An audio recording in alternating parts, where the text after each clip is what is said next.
Malapit na po.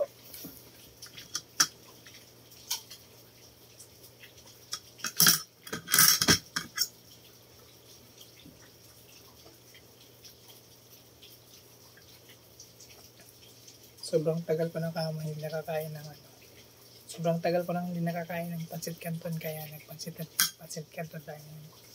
Yung asawa ko kasi, hindi kasi yun kumakain ng pancit canton.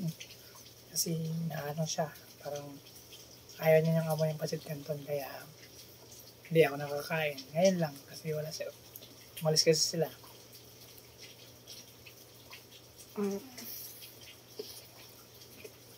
Masarap talaga yung mga pagkain na yung hindi mo lagi nakakain ba? Yung minsan lang. Kasi pag araw-araw naman kasi, hindi mo enjoy yung ang tawag nito. Pag araw-araw mo kasing kinakain yung kahit gaano ka sarap ng pagkain, pero kung araw-araw mo siya, parang pag magsasawa yung yung taste mo. Kaya yung gusto mo lagi pork yung kinakain mo, nakakasawa din. Kaya minsan naghahanap tayo ng ibang taste na naman sa ibang taste sa yung nalasahan natin ba.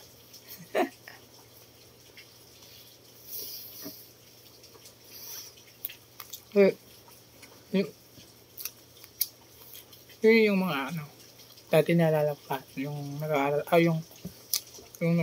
tayo, yung mga classmates natin, laging kumakain ng mga pancit canton kasi pancit canton, noodles. Yun kasi yung parang nasa budget talaga ng mga estudyante ba. Lalo yung mga katulad ko. Kumbaga, nag-aaral pa ako dati. Yung mga allowance kasi natin, konti lang, maliit lang. Kaya, laging pangtawid gutom natin, pancit canton, noodles, dilata.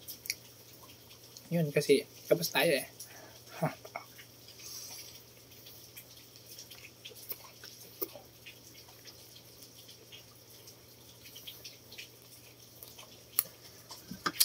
Kaya nakakamiss din minsan yung mga pagkain ng mga ganito ba. Kung saan tayo galing. Masarap ng sabaw. Lalo ngayon, ulan.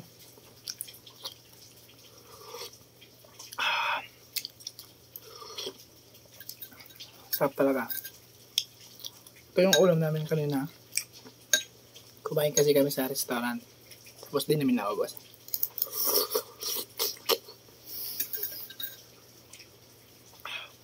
Pero mas masarap talaga kumakain pag may kasama ka.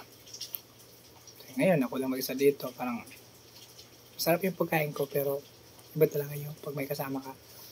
Kasi nasanay kasi ako na kasama ko yung asawa ko at saka anak ko. Kumakain. Masarap talaga pag kasama mo yung pamilya mo. Kaya, kahit para sa akin, kahit saan ako ma-assign, sa trabaho ko kasi lagi kasi palipat-lipat. Kaya saan ako ma-assign sa trabaho ko, gusto ko kasama ko yung asawa at anak ko kasi sila lang nagbibigay sa akin ng yung energy. Sa araw-araw, kahit gano'n mo kapagod, basta andyan yung anak mo, saka yung asawa mo. Pag uwi mo, may nag-aantay sa'yo. Iba talaga. Kaya, laban lang.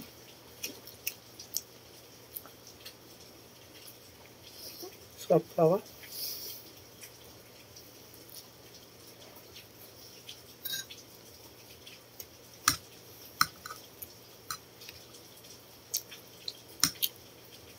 Lucky me, pancit canton.